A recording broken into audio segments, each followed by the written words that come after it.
Iyan mga lods. Oh, tapos na yan. May mga lamas na tayo. Ano na to, nahugasan ko na. Iyan natin, ilagay natin yung luya. Yes. Tapos yung sibuyas. Sibuyas, may sili. Lagay natin yan lahat. Lagyan natin ng lemon, 2.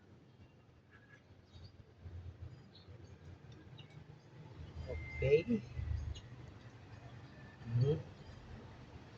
Yes. Sin. Tapos sin.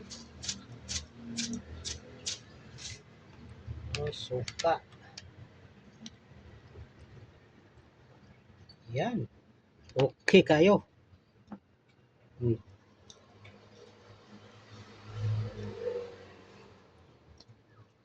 Okay kayo, Lods. Thank you.